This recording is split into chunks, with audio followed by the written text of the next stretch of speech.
Assalamualaikum warahmatullahi wabarakatuh. Waalaikumsalam warahmatullahi wabarakatuh.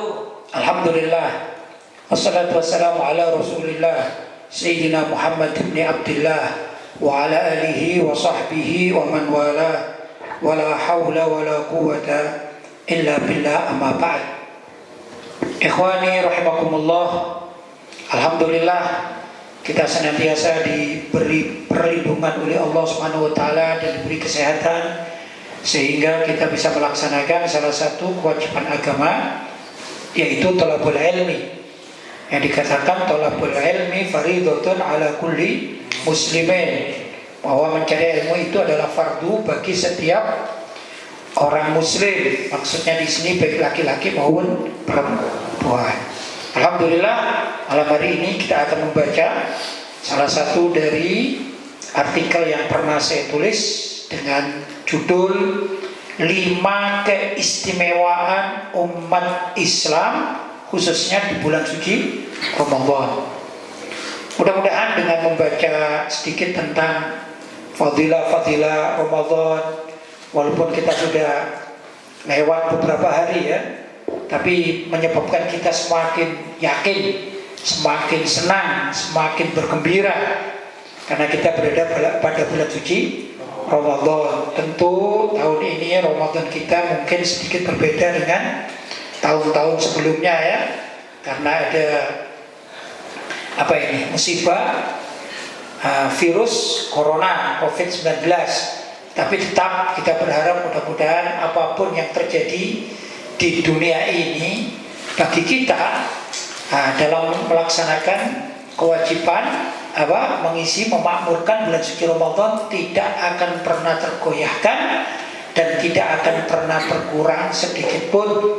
Dan juga kita bermohon kepada Allah SWT, mudah-mudahan niat kita, azam kita, keinginan kita ini diterima dan dicatat sebagai amal ibadah yang pahalanya dilipat gandakan, dan juga dicatat sebagai orang-orang yang hubbur Ramadan, pecinta bulan suci Ramadan. Untuk itu mari silakan Ustaz Burhanuddin untuk membacanya.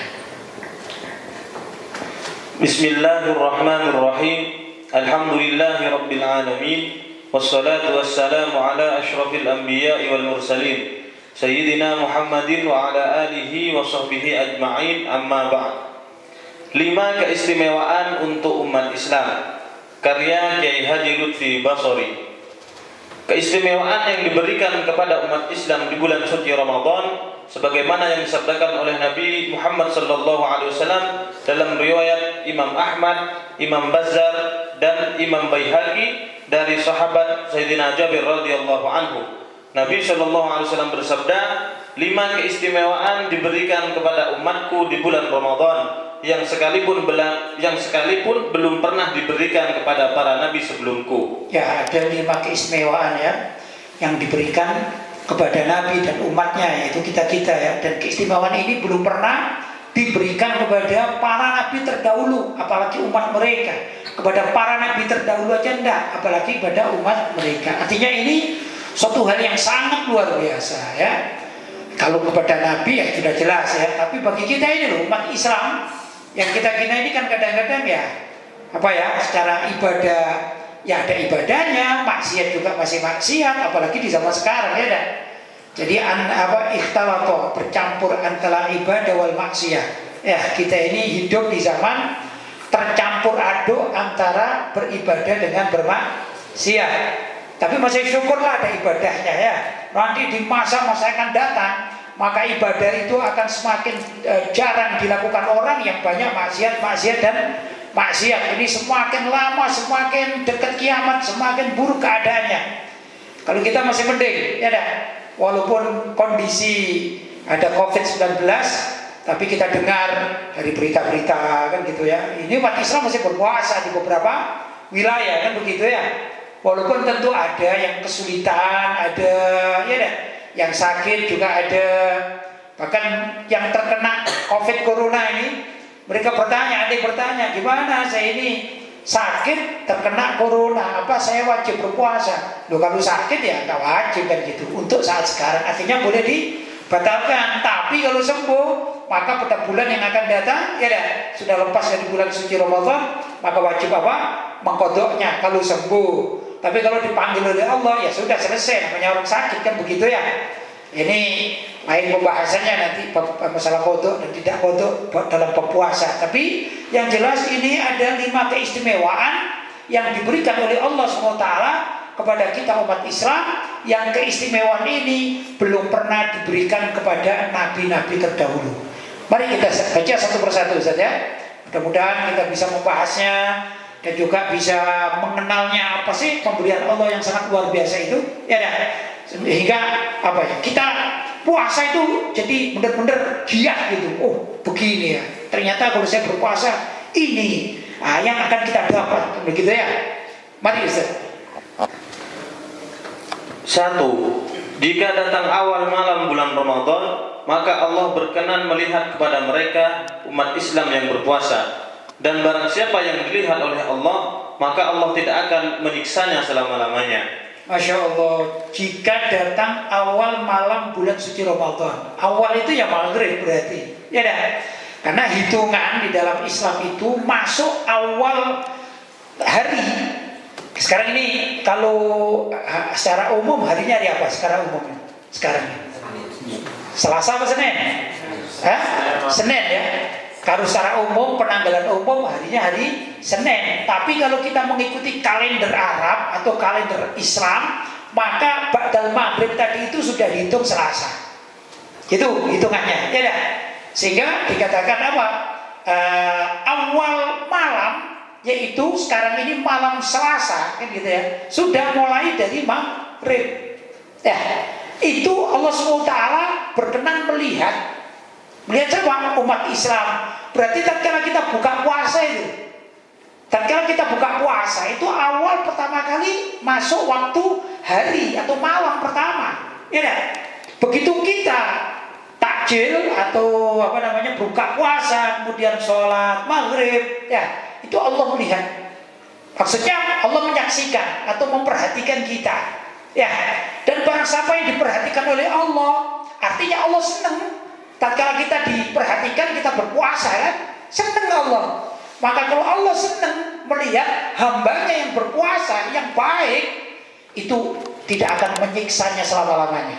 Jadi kita berharap mudah-mudahan apapun yang pernah kita lakukan, dosa yang kita tumpuk sekian banyak dari kehidupan kita setahun, begitu bulan suci Ramadan dan kita ikhlas, kita berpuasa, kemudian pada awal Ramadan, awal malam Ramadan, kita berzikir kepada Allah menjelang buka. Kemudian tatkala buka kita juga buka bersama, ya, atau buka itu sudah termasuk futur, ya, futur yang kalau kita mempercepat futur itu sudah ibadah tersendiri dan Allah senang. Nah, ini yang luar biasa. Dan kalau kita disenangi oleh Allah, berarti dosa-dosa kita akan diampuni oleh Allah Subhanahu wa ta'ala. Ini luar biasa. Silakan. 2. Sesungguhnya bau mulut mereka tatkala sore hari, di saat berubah bau mulut, dinilai oleh Allah lebih harum dibandingkan baunya minyak wangi misik. Iya. Orang yang berpuasa, sekarang kita tidak bicara puasa, bicara makan. Orang yang lama tidak makan, maka perutnya itu akan mengeluarkan zat, yang zat itu tambah lama baunya tidak enak, busuk. Demikian juga tentu orang yang berpuasa, karena sejak subuh, ya sejak habis sahur itu kan subuh gitu, dia tidak makan, terus tidak makan, maka lama-lama bau mulut ini berubah. Karena yang keluar dari perut, yang perut itu tempat segala macam kotoran kan, nah, itu akan menyebabkan bau mulut ini berubah. Semakin lama orang tidak makan, maka baunya semakin tidak enak, menyengat menurut hidung manusia. Ya, jadi kalau mohon maaf ini, kalau ada orang berpuasa, walaupun ada keterangan bahwasanya itu harumnya indallah, ya, di hadapan Allah itu seperti minyak misik, jangan sekali-kali disuruh buka mulut, ayo kamu buka mulut, saya mau cium apa harumnya bagaimana itu baunya, pasti baunya sangat menyengat dan busuk. Itu ya, tapi menurut hidung sia. Itu hitungan hidung manusia. Tapi indallah la khulufu fami shaim, kata Nabi sallallahu alaihi wasallam, la khulufu, sesungguhnya bau mulutnya ya, famu shaim, dari mulutnya orang yang berpuasa itu atyabu, lebih harum indallah, di hadapan Allah Subhanahu wa taala itu min rihil misk, dibandingkan dengan minyak misik. Begitu ya, minyak misik itu ada yang minyak misik capnya cap misik. Nah, itu ada botolnya cap misik, bukan itu maksudnya. Ya, kalaupun itu ada yang mungkin itu mengandung misik sekian persen gitu. Tapi saya itu pernah mendapatkan dari guru saya, Abu Yasin Muhammad bin Ali Al-Maliki, itu minyak misik. Apa ini? Minyak misik itu dia keluar dari pusarnya kijang, ya, yang di situ berproses. Mohon maaf saya contohkan, kok bisa? Iya. Sekarang lain minyak misik ya. Kita punya telinga, itu kan seringkali keluar kotoran, ya dah. Secara otomatis, misalnya terkena debu, sebut saja 1 tahun tidak pernah dibersihkan, apa yang terjadi? Ya dah, maka dia akan menebal. Begitu juga. Jadi itu alami sebenarnya. Itu satu. Kedua, mohon maaf, apa namanya, kotoran hidung. Kan kadang-kadang ada kan ya, kotoran hidung. Ah, itu kan alami menjadi kotor. Kalau misalnya kering diambil kan bisa.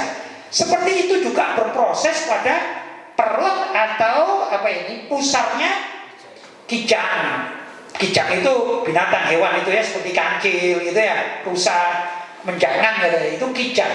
Nah, cuman Allah SWT memberikan keistimewaan ya kepada apa ini, pusar kotoran yang berproses di pusarnya kijang ini menjadi harum luar biasa. Kok bisa? Ya Allah SWT yang memberikan semacam itu.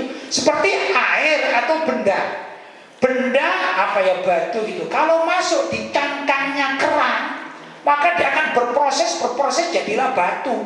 Dan batu ini kalau diambil jadi batu mutiara yang mahal harganya, padahal asalnya kotoran itu, tapi berproses dengan lidahnya atau ludahnya kerang, demikian dan seterusnya. Ada lagi seperti ludahnya atau kotoran atau liurnya ini, apa namanya, burung walet itu kan ya, itu kan bisa menyehatkan menurut kedokteran. Ternyata Allah SWT membuat sesuatu di dalam tubuh hewan atau hewan yang hidup, makhluk hidup itu ada macam-macam. Di antaranya tadi itu misik namanya. Kemudian ini dikeluarkan, maka harumnya luar biasa. Saya kalau aslinya seberapa besarnya saya nggak tahu ya. Tapi saya pernah diberi guru saya ya. Tatkala itu beliau dapat hadiah dari beberapa orang, dan kebetulan saya sendiri yang bagian memberikan kepada Abu Yasin Muhammad Al-Maliki dari kelas saya khidmat kepada beliau. Jadi saya membukakan apa namanya, kotaknya yang gitu. Akhirnya saya dapat bagian, alhamdulillah ya, karena berkat khidmat kepada guru dapat bagian. Nah ini khud katanya, kata Abu ya, khud ini ambil gitu. Itu segini. Kalau misalnya antum tahu apa ya, seperti kemenyan. Nah, kemenyan itu kan ada, tapi itu lentur gitu. Ya, lentur seperti adonan kue tapi yang agak keras. Adonan kue kan ada yang kayak lentur sekali tapi ini agak keras, jadi agak seperti karet gitu ya.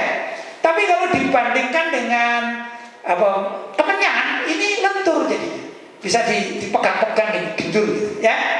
Kata orang Jawa gembuk gitu saja. Nah, begitu. Saya dapat kurang lebih segini lah, seujung jari kelingking, kurang lebih saya dapat. Sudah, saya coba, saya geserkan di baju saya gini. Subhanallah harumnya. Kemudian saya cuci, ya kan sudah dipakai ya. Saya cuci, besok saya cium, baunya masih tetap. Sampai 1 minggu baunya masih tetap, dan harumnya luar biasa. Jadi sangat lengket sekali itu bau harumnya itu. Itu yang asli yang pernah saya dapati sendiri ya.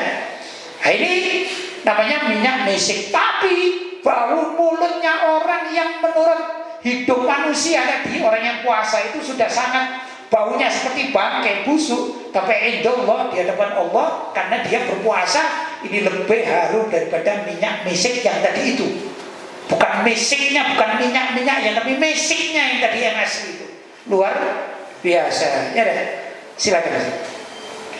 Yang ketiga, sesungguhnya para malaikat memohonkan ampun kepada Allah untuk mereka pada tiap hari dan tiap malam 24 jam. Ya, malaikat pun senang melihat orang yang berpuasa itu. Sampai mereka, para malaikat itu memintakan ampun ya kepada Allah SWT, kan begitu. Kalau malaikat yang berdoa maka tidak pernah ditolak itu doanya. Namanya malaikat, tidak pernah bermaksiat. Kalau kita doa sendiri mungkin diterima, mungkin ditolak. Kita juga campur aduk kan, jadi ya maksiat, ya ibadah lagi, ya maksiat lagi. Itulah manusia zaman sekarang, itu. Tapi kalau malaikat yang yang memohonkan ampun kepada Allah, ya tentu pasti diterima. Itu logikanya begitu Dan ini dalam hadis yang lain disebutkan bahwasanya Nabi Shallallahu Alaihi Wasallam bersabda, "Walladzi nafsi biyadi," demi zat yaitu Allah SWT yang tanganku atau nasibku itu berada pada tangannya atau kekuasaannya. La khulufu fami shaim atyabu indallahi min rihil misk. Sesungguhnya bau mulutnya orang yang berpuasa itu lebih harum di hadapan Allah SWT daripada tadi misik, baunya misik. Innama yadharu syahwatahu wa ta'amahu wa syarabahu min ajli, kata Allah SWT, itu karena orang-orang itu meninggalkan nafsunya, keinginan makan, keinginan minum, keinginan kenyang, keinginan segala macam juga makanan yang diinginkan, minuman itu min ajli, karena aku, bukan karena siapa-siapa, karena Allah Subhanahu wa taala. Fasyamu li wa ana ajzibi, maka puasa itu adalah milikku, kata Allah SWT, diakui milik Allah. Puasa kita diakui milik Allah. Fa ana ajzibi, maka aku sendiri akan memberi pahala bagi mereka, akan mengampuni mereka Wa kullu hasanatin bi asyri amsalihha, katakan satu kebaikan itu dihitung 10 kali lipat, ila sab'i mi'ati di'fin, sampai 10 kali lipat, sampai berapa? Sab'i 700 kali lipat. Jadi kalau kita berbuat baik, misalnya kita sedekah kita sedekah, itu oleh Allah SWT dilipat gandakan. Bisa saja pahalanya kita sedekah sekali, pahalanya sampai 10 atau bahkan sampai berapa? 700 kali, bukan cuma 10 kali, 700 kali. Tapi illa shaum, kata Allah SWT, kecuali puasa. Fawali, sesungguhnya puasa itu adalah milikku. Amalan semuanya ini ada pahalanya berlipat ganda antara 10 sampai 700. Illa shaum, alla siyam, kecuali puasa. Fa innahu li, kata Allah, sesungguhnya puasa itu milikku, wa ana ajzibi, dan akulah yang berhak untuk memberi pahala.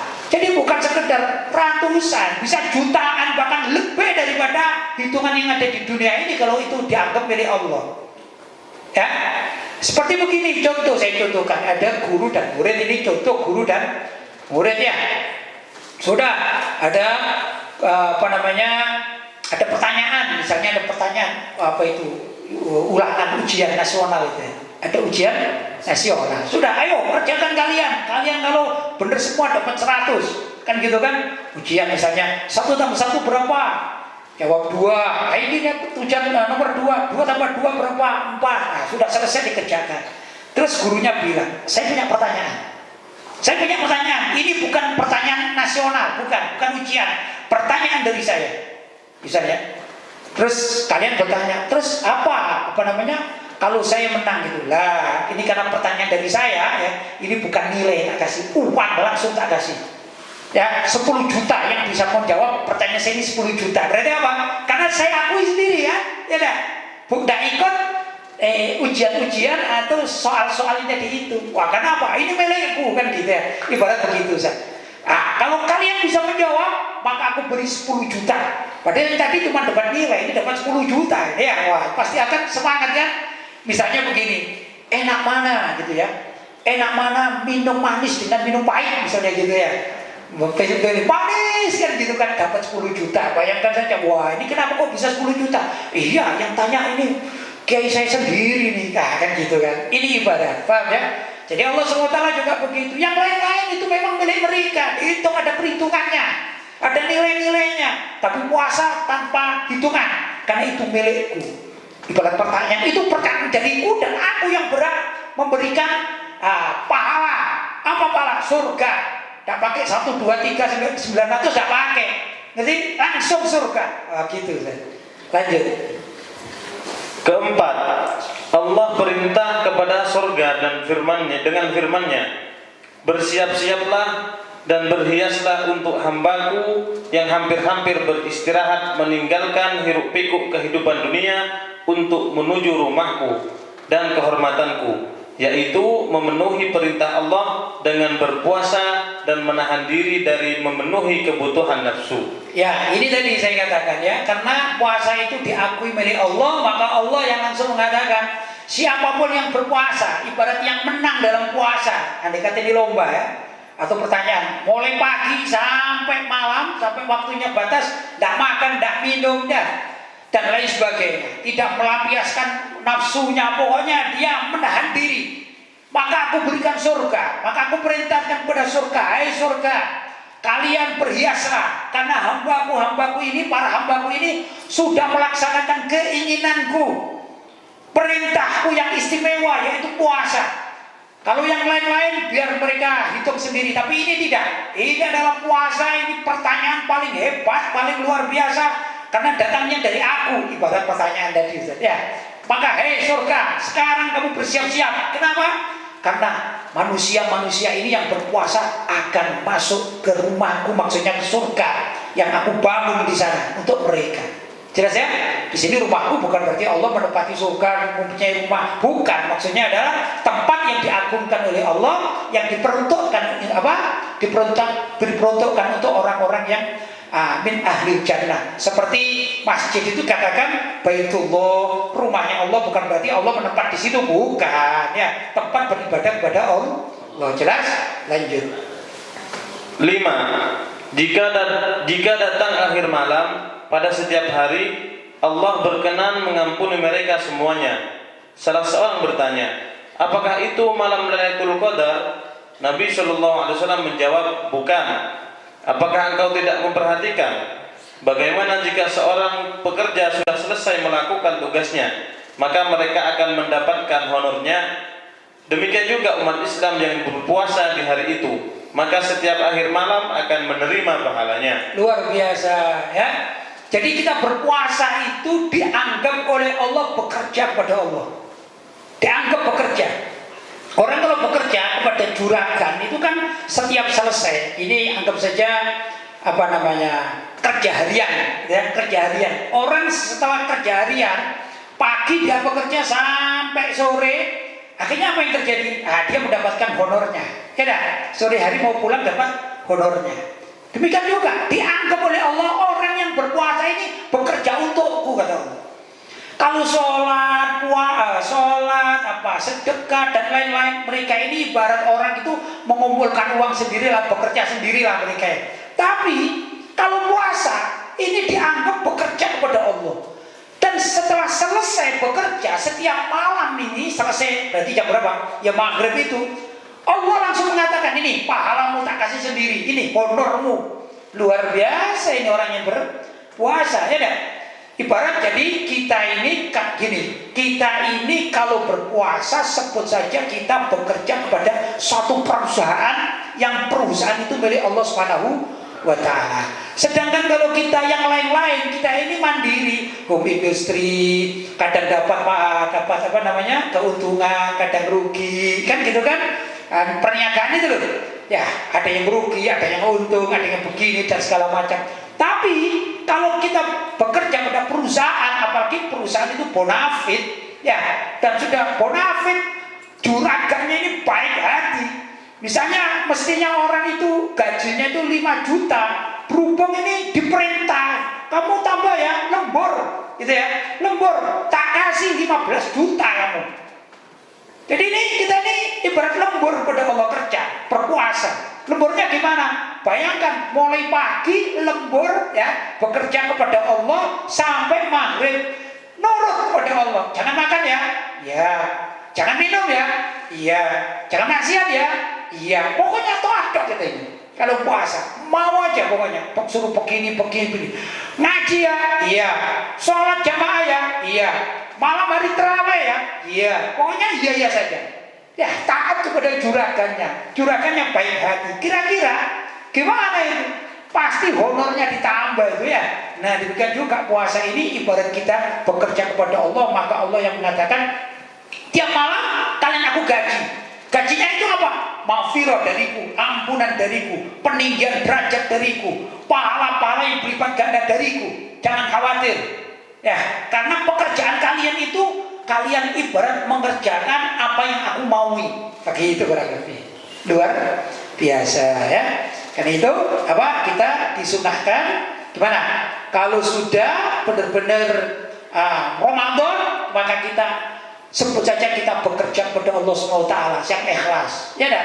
Nah, itu para sahabat bertanya, apa itu Lailatul Qadar? Bukan, itu tiap malamnya. Nanti Lailatul Qadar sendiri nanti. Itu Lailatul Qadar kan, Bapak, pada Ashrul Awakhir di Ramadan itu lain sendiri itu. Itu ibarat itu THR gitu ya. Ya, itu mengejar THR kita. Semakin kita giat kalau belajar THR-nya dari bos itu kan tambah banyak kan. Ya dah.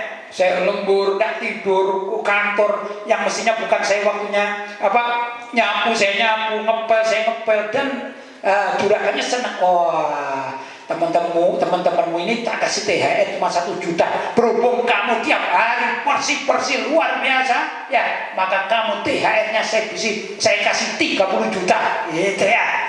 Kalau kita semakin semangat, itu Lailatul Qadar.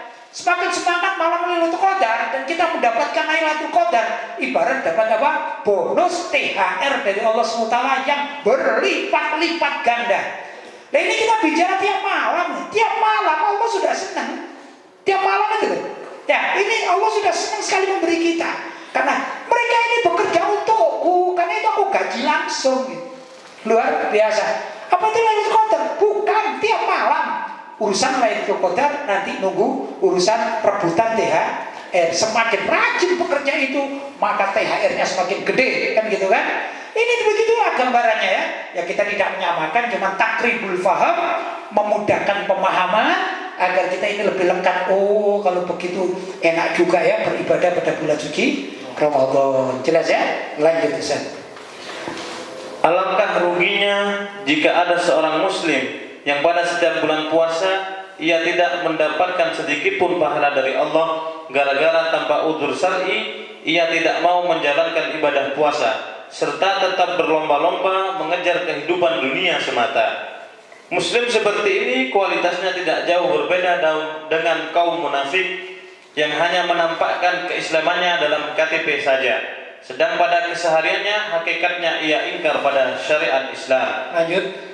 Sebaik-baik umat Islam adalah yang tidak menyia-nyiakan kesempatan emas yang diberikan oleh Allah Subhanahu wa taala kepada hambanya pada setiap datang bulan suci Ramadan, sebagaimana yang disabdakan oleh Nabi Muhammad sallallahu alaihi wasallam. Ya, ini jelas sekali. Jadi rugi ya kalau kita bulan suci Ramadan kok dosa-dosa kita tidak diampuni karena kita tidak tahu caranya, ya dah. Kita tidak mau bertobat, kita tidak mau apalagi berpuasa. Walhasil Islam kita hanya KTP saja, tidak mau yang ini. Pokoknya perintah Allah ditinggalkan semua. Kan rugi ya. Padahal itu sudah dibuka sedemikian rupa lebar-lebar pintu taubat, pintu surga. Tapi kalau kita tidak mampu untuk meraihnya, sungguh sangat rugi. Samanya orang-orang munafik kan begitu. Orang munafik itu gak mau, dia menampakkan Islam tapi Islamnya cuma KTP ya. Dan dia menentang Islam. Naudzubillah min dzalik. Karena itu jangan sampailah jadi umat Islam itu hanya identitasnya saja, tapi ayo kita laksanakan Islam itu sesuai dengan kemampuan kita. Kita belajar syariat dan kita amalkan agar kita benar-benar mendapatkan kehidupan yang baik di sisi Allah Subhanahu wa taala. Jelas ya? Ya, ini sudah sesi pertama sudah selesai pembacaan makalahnya. Mari Ustaz berikutnya kalau ada yang tanya jawab atau sudah masuk mungkin pertanyaan-pertanyaan. Iya, alhamdulillah ini Pak Kiai sudah malam ini ada beberapa pertanyaan yang sudah masuk. Yang pertama pertanyaan dari hamba Allah dari Tangerang. Assalamualaikum warahmatullahi wabarakatuh. Waalaikumsalam warahmatullahi wabarakatuh. Semoga rahmat dan kesehatan selalu tercurahkan kepada Kiai Lutfi dan keluarga. Amin. Mohon maaf sebelumnya apabila pertanyaan kami agak nyeleneh. Beberapa hari yang lalu kami membaca sebuah berita tentang peraturan di Sragen yang menghukum warganya yang bandel saat penerapan PSBB dengan cara dikarantina di sebuah rumah yang dianggap angker. Menurut pengakuan warga yang dikarantina di sana, setiap malam mereka menangis karena merasa diganggu oleh makhluk halus di rumah tersebut. Pertanyaannya, bukankah jin yang mengganggu manusia itu termasuk golongan setan? Dan bukannya setan itu dibelenggu ketika masuk bulan Ramadan? Bagaimana sebenarnya syarah dari hadis tentang dibelenggunya setan itu? Terima kasih Kiai, semoga Allah selalu memberikan kesehatan. Amin. PSBB gitu ya, melanggar ya, masyarakatnya melanggar ya, karena ini COVID-19 itu ya, nggak boleh keluar, terus tetap keluar, ditangkap polisi gitu ya. Setelah ditangkap polisi atau ditangkap aparat, kemudian dimasukkan di rumah yang angker gitu ya, biar kapok gitu maksudnya. Ternyata di rumah yang angker itu dia diganggu. Ya kalau sekarang katanya diganggu Mbak Kunti gitu ya, Mbak Kuntilanak maksudnya ya. Pocil gitu ya, apa pocil? Pocongan kecil gitu ya. Dan lain sebagainya, itu bahasa-bahasa sekarang kan gitu, ada genderuwo dan segala macam. Pertanyaannya itu, loh, ini kan bulan suci Ramadan. Katanya bulan suci Ramadan itu setan-setan itu dikurung, dibelenggu, di lockdown ya. Nah, ini cuman tahun ini sebelum setan di lockdown, manusianya di lockdown dulu ya. Begini, pertama, yang mengganggu orang. Pertama begini saya terangkan, jin ya. Jin itu ada dua kelompok. Pertama jin muslim, yang kedua jin kafir. Setan termasuk salah satu dari kelompok jin kafir. Setan itu beda dengan hantu. Saya katakan setan itu beda dengan hantu ya. Kalau hantu, saya nggak tahu pembagian tugasnya dari mana, saya nggak tahu ya. Cuma begini, kalau hantu itu menggoda atau mengganggu fisik orang, menampakkan diri, ya kayak itu, ketemu Mbak Kunti gitu ya, sundel bolong ya, suster ngesot gitu ya, itu kelihatan menampakkan, itu berarti fisik. Sedangkan setan itu nggak begitu. Setan itu bukan setan, kalau bahasa Indonesia yang mengganggu-ganggu itu namanya hantu. Ya, kalau setan itu mengganggu keimanan umat. Ya, keimanan ini orang berbuat baik atau berbuat jahat itu dipengaruhi setan, digoda setan. Jelas? Jadi beda. Jadi jangan salah paham, walaupun memang ada sedikit perbedaan, tapi ada kesamaan, tapi juga berbeda. Setan itu kan orang ngatakan, oh lu takut setan kan gitu. Itu mestinya mengatakan takut hantu gitu ya. Itu lebih mudah dikatakan ya. Karena setan sendiri bisa masuk ke urat nadi manusia, kemudian menggoda hati manusia, beriman atau tidak beriman. Itu bukan jin, tapi setan namanya. Jelas? Sedangkan jin itu ada dua, jin muslim dan jin kafir. Jin kafir ya seperti tadi itu, suster ngesot dan sebagainya, yang kafir. Kalau jin muslim sama. Jin muslim juga mungkin jadi Kunti, Mbak Kunti. Tapi Mbak Kuntinya ini Islam. Tidak, apa bisa? Ya bisa. Contoh pocongan itu yang dipocong itu kan umat Islam kan itu. Yang lain kan yang dibakar kan gitu. Maka pocongan-pocongan itu asalnya gambaran dari jin muslim. Gambaran. Tidak saya katakan semua pocongan itu pasti muslim, tidak, tapi gambaran jin muslim. Kenapa? Coba. Yang dipocong itu siapa sih? Kan mayat dari umat Islam, jenazahnya kan dipocong, diikat kan begitu kan? Ya. Kemudian muncullah yang namanya hantu pocong ya. Nah, itu gambaran dari jin muslim. Dua-duanya antara jin muslim dan jin kafir sama-sama suka mengganggu manusia. Mengganggu dalam artian fisik yang tadi itu termasuk yang ditanyakan. Jadi yang diikat atau dibelenggu itu bukan jin, yang dibelenggu itu setan agar tidak mengganggu orang-orang yang berpuasa. Terus bagaimana kalau ada orang yang berpuasa tetap maksiat? Itu bukan diganggu setan, tapi diganggu atau diajak oleh nafsunya sendiri. Karena dikatakan inna nafsa la'ammaratun bisu, sesungguhnya nafsu itu senantiasa mengajak pada keburukan. Jadi dalam jiwa manusia itu ada nafsu, ya ada. Nafsu itu selalu mengajak keburukan. Yang bisa membelokkan nafsu agar tidak berbuat buruk adalah akalnya. Akal yang diisi oleh ilmu agama dan keyakinan maka di situ orang itu menjadi berbuat baik. Nah, nafsu yang sudah aslinya inilah amartum bisu, suka apa tadi? Mengajak pada keburukan, ketemulah setan. Setan yang mengganggu nafsu, bukan jin, bukan fisik, tapi setan ini mengganggu nafsu. Diajak, ayo berbuat maksiat, ayo berbuat ini, begitu. Jangankan di rumah angker, di masjid pun itu ya setan menggoda ini. Pernah tidak kalian melihat video itu ada orang masuk masjid ya, bukan sholat tapi mencuri? Ya ada kan? Ya itu, bahkan pulang dari sholat Jumat itu kadang-kadang kita ada yang kehilangan sandal, ada yang tertukar sandal, kan gitu, karena nggak hati-hati. Ya, yang mengambil nggak hati-hati itu diganggu setan, bukan diganggu jin. Jelas sekarang? Baik. Pertanyaan selanjutnya Kiai dari hamba Allah dari Malang. Assalamualaikum warahmatullahi wabarakatuh. Waalaikumsalam warahmatullahi wabarakatuh. Kiai, ziarah kubur dengan membakar kemenyan apa hukumnya? Ziarah kubur dengan membakar kemenyan. Gini, membakar kemenyan itu tergantung ya. Kalau membakar kemenyan untuk tujuan harum-haruman, ya ada kemenyan, ada lagi dupa, ya ada lagi apa namanya? Bukan kemenyan, misalnya bukhur itu apa misalnya? Apa ya bukhur itu? Kayu garu, kayu garu pun sekarang diolah sedemikian rupa. Ada yang sudah bubuk, ada yang masih utuh, gitu ya.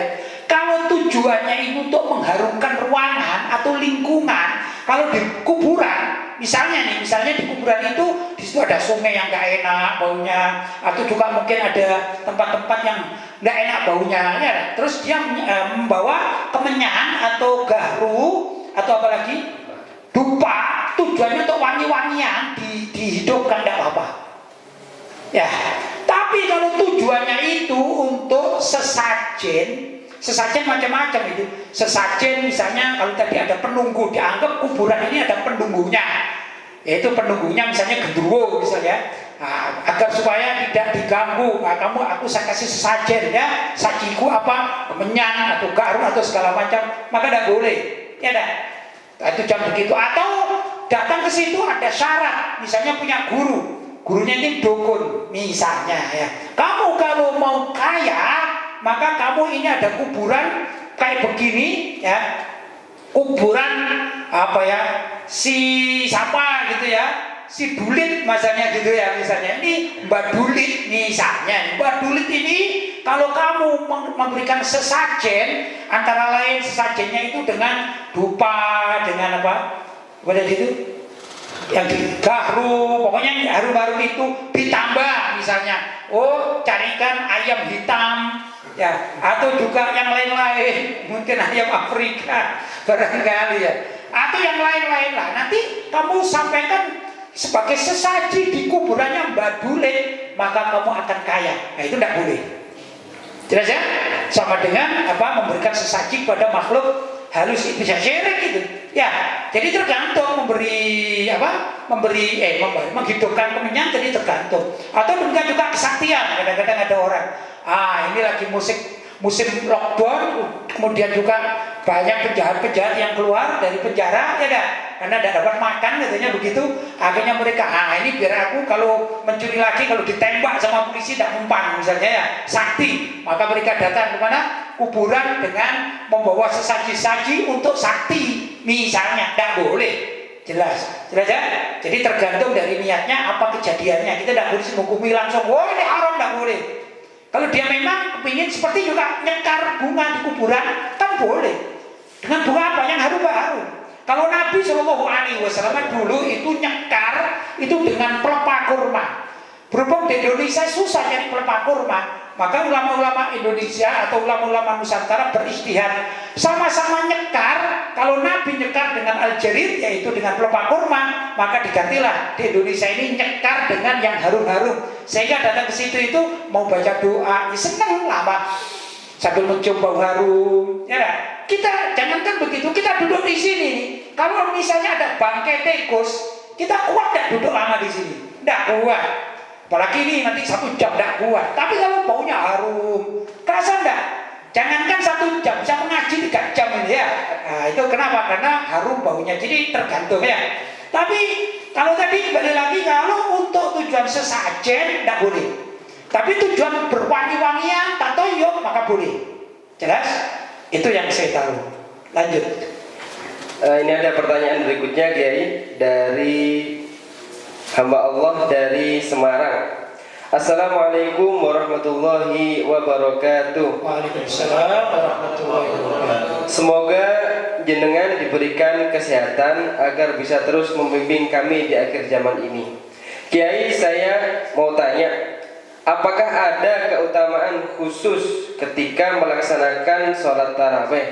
Maksudnya seperti sholat sunnah lainnya, semisal sholat duha, keutamaannya agar didekatkan dan dibukakan pintu rezeki dengan mudah. Nah, apakah ada keutamaan khusus yang Allah janjikan terhadap pelaksanaan sholat tarawih ini? Matur nuwun, Kiai. Baik, jadi begini ya, sholat taraweh sebagaimana kemarin saya terangkan panjang lebar. Dulu di zaman Nabi bukan namanya sholat taraweh, tapi sholat malam Ramadan. Ya dah, sholat taraweh itu sudah akhir-akhir karena banyak istirahatnya, maka diistilahkan dengan tarawih di kasrotil istiroha. Jadi kalau hadis sholat taraweh, kalimat taraweh itu nggak ada, karena zaman Nabi bukan namanya taraweh, ya, tapi sholat malam. Nah, sholat malam itu istilahnya di dalam agama namanya menghidupkan malam hari di bulan suci Ramadan. Ya, menghidupkan malam hari atau bangun malam hari.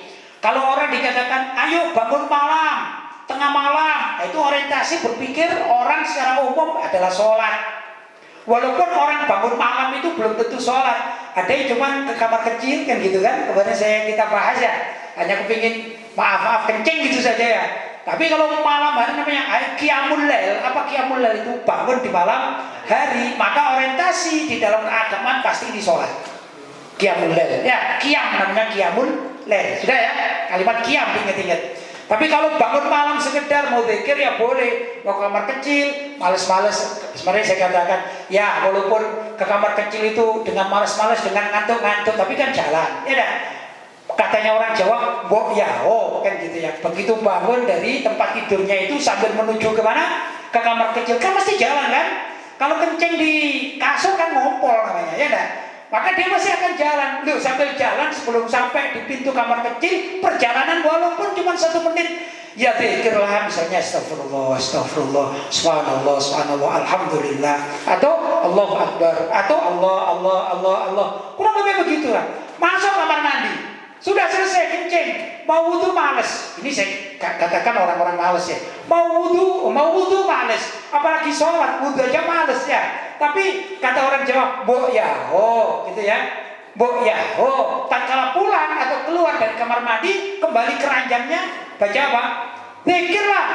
Walaupun Allahumma shalli Muhammad, astagfirullah, subhanallah, la ilaha illallah, sambil ngantuk-ngantuk, ya dah. Itu jauh lebih baik daripada enggak sama sekali, kan gitu kan? Karena apa? Itu masih tergolong qiyamul lail, yaitu zikir di tengah malam hari, walaupun tidak seperti orang yang sholat. Jelas ya? Itu yang perlu dipegang. Nabi Muhammad SAW bersabda, mangkoma Ramadana, mangkoma, barang siapa yang qiyam, bangun malam di bulan suci Ramadan, imanan, dia benar-benar beriman, wahtisaban, dan mencari pahala, ghufirallahu ma taqaddama min dzambi, maka akan diampuni dosa-dosa yang terdahulu.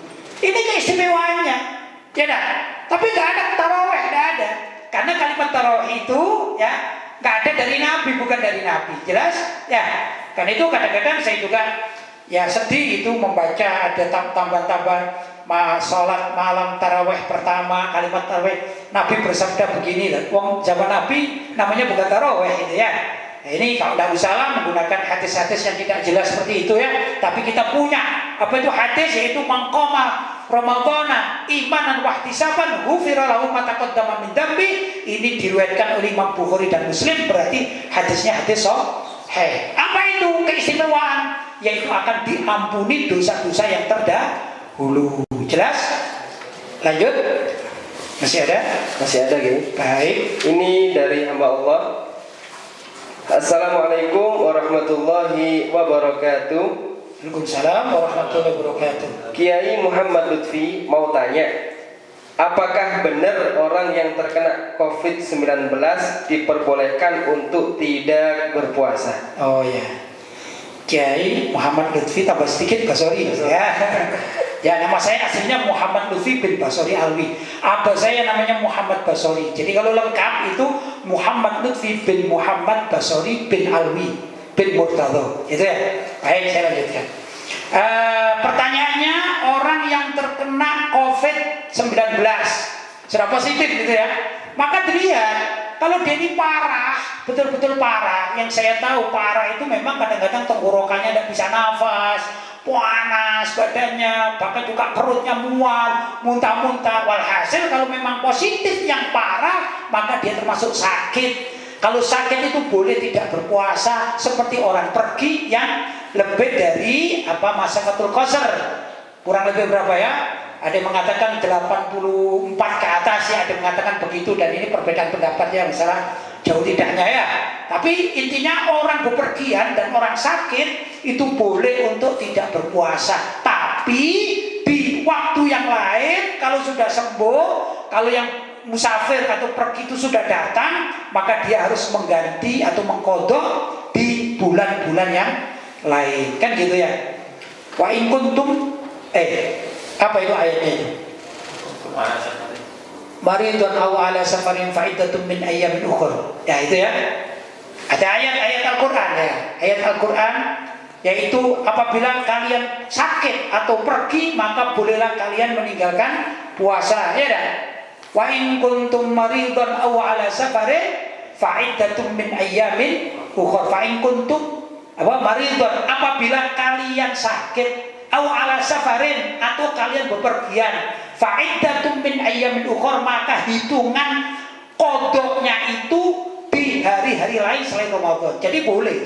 Tapi kalau cuma sekedar diindikasikan terkena COVID dan orangnya masih jalan-jalan, bepergian, hanya pembawa COVID, belum dia ini yang sakit, maka tidak boleh.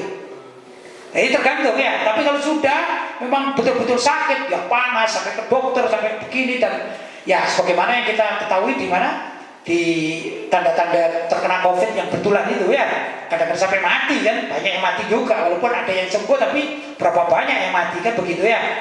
Maka ini termasuk penyakit berat dan boleh untuk tidak berpuasa. Jelas ya? Baik. Ada lagi?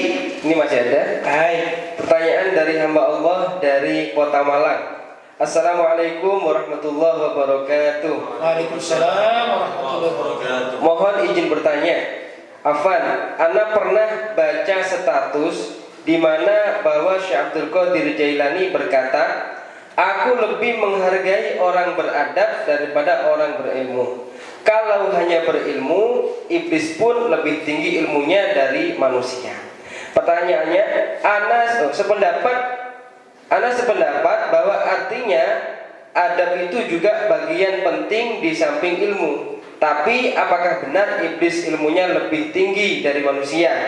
Adakah dalilnya? Mohon penjelasannya Ustaz. Jazakumullah khair. Wah, ini perlu mutalaah yang matang ini ya. Cari dalil ya. Orang sekarang ini luar biasa ya. Segala pertanyaan pasti minta dalil. Nah, ini pusingnya orang-orang zaman sekarang itu begitu. Ulama-ulama zaman dahulu itu jarang menampilkan dalil-dalil gitu ya. Tapi ditulis oleh para ulama itu. Artinya seorang awam, masyarakat umum itu jarang bertanya dalil. Tapi kalau di dalam kitab-kitab itu ada dalil-dalil itu lengkap sebenarnya. Ya. Nah, menurut Sayyidina Abdullah bin Abbas radhiyallahu taala anhu, ya, namanya tafsir menurut Sayyidina Abdullah bin Abbas radhiyallahu taala anhu. Pertama, walaupun tafsirnya ini banyak menolak atau ada yang menolak, tapi namanya pendapat kan ya, enggak masalah gitu. Bahwa iblis itu termasuk dari jenis malaikat. Ya, tapi menurut ulama yang lain mayoritasnya mengatakan bahwa iblis itu kana minal jinni, yaitu dari bangsa jin. Fa fasaqa an amri rabbi, kemudian fasik atau menolak perintah Allah. Jadi ada dua pendapat sini ya. Pendapat pertama bahwa iblis itu golongan malaikat.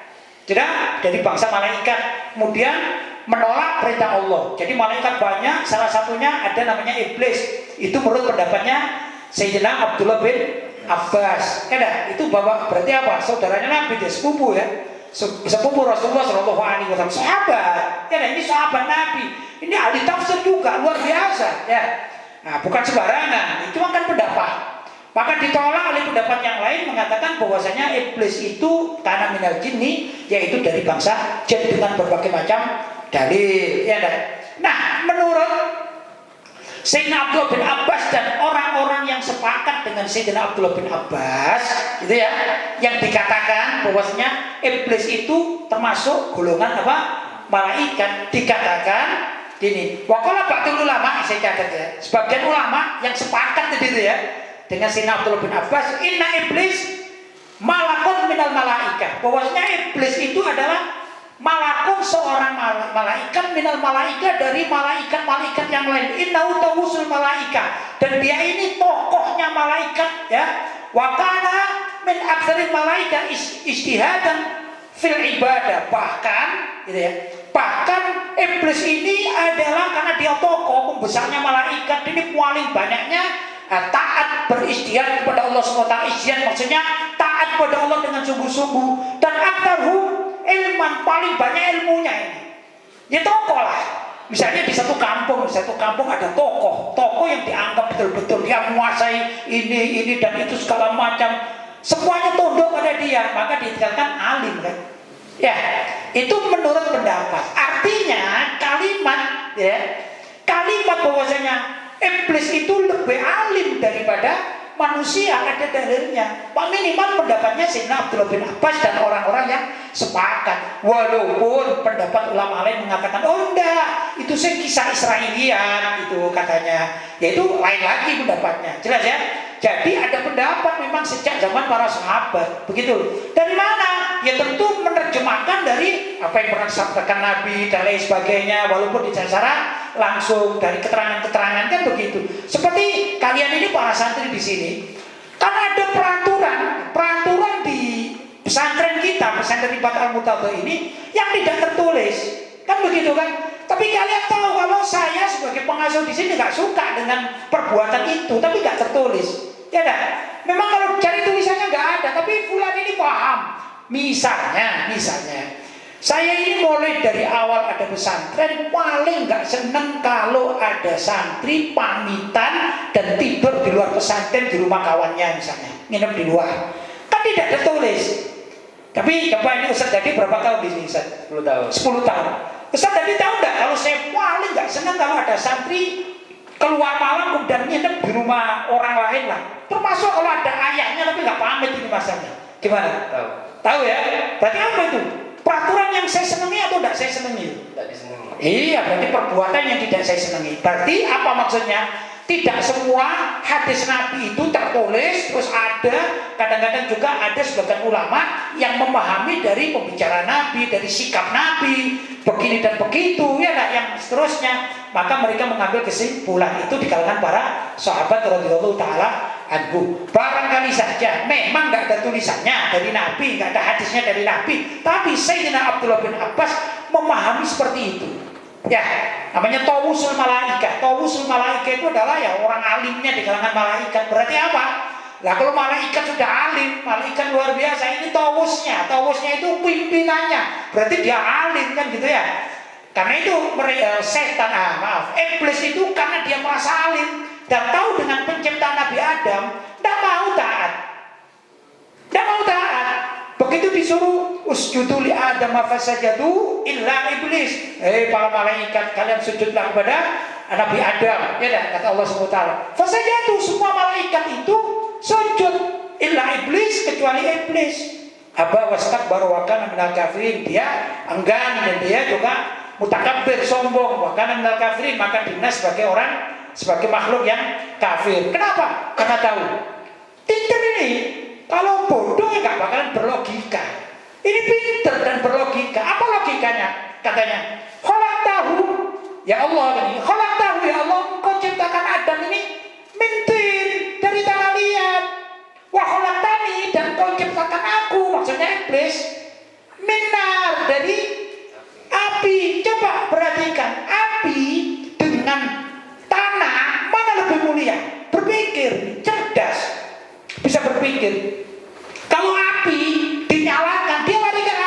menjulang tinggi. Kalau tanah diletakkan di atas, dijadikan jatuh dia ke bawah. Mana yang lebih hebat? Mana yang lebih mulia? Barang yang menjulang ke tinggi atau yang jatuh ke bawah? Logikanya, ya yang menjulang ke tinggi jauh lebih hebat, jauh lebih terhormat. Itu logikanya si iblis. Berarti apa? Bodoh atau pinter ini? Ya pinter. Kalau bodoh gak bakalan begitu. Orang bodoh ini suruh apa-apa ya kan begitu kan. Ini enggak berlogika. Tapi karena logikanya sesat, dia berpikiran liberal. Ya lah, liberal. Apa sih liberal itu? Menolak perintah Allah. Perintah Allah apa? Sujud kau kepada malaikat, kepada Nabi Adam. Fasajadu, para malaikat sajadu. Ikut taat semuanya, Masya Allah. Itu karena malaikat tidak mempunyai nafsu. Di sinilah letak para ulama yang mengatakan iblis itu punya nafsu. Kalau malaikat tidak punya nafsu, taat dok. Pokoknya sam'an wa ta'atan. Malaikat itu pandai-pandai tapi tidak diberi nafsu. Ya kan? Sehingga sam'an wa ta'atan kepada Allah SWT.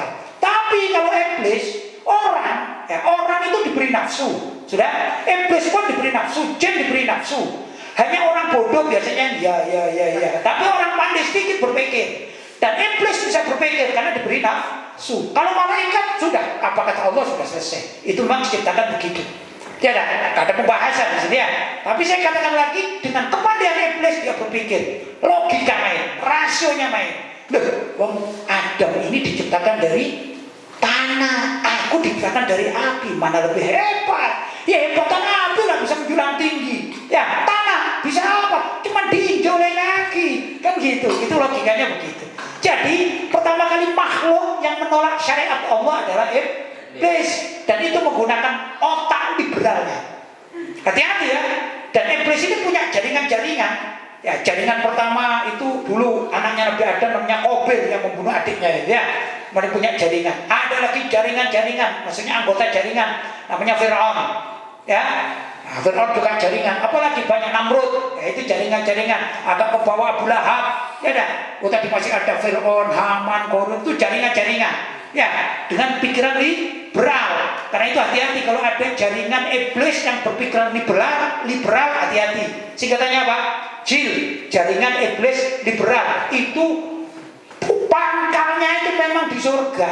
Tapi di surganya ini, di surga ikut iblis yang akhirnya diusir dari surga, kemudian dihancurkan dan besok tidak bisa masuk ke surga lagi, tapi masuk ke neraka karena mengikuti keliberalan iblis. Nauzubillah dari pinter kan kalau gitu? Ya pinter. Ya itu logikanya. Jelas? Baik. Ada lagi Ustaz? Sudah habis ya. Alhamdulillah.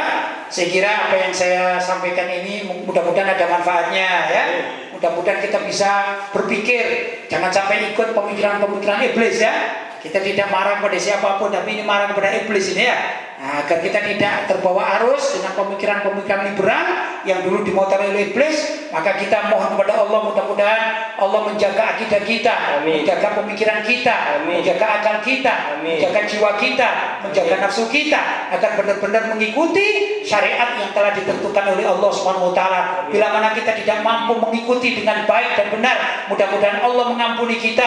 Karena itu adalah dosa kepada Allah Subhanahu wa taala, dan kita iktiraf, kita mengakui, ya Allah kalau banyak syariat Engkau ya Allah yang kami belum bisa melakukan, jangan kami disiksa karena kami tidak melakukan itu, bukan karena kami menolak, tapi karena belum mampu untuk melakukannya ya.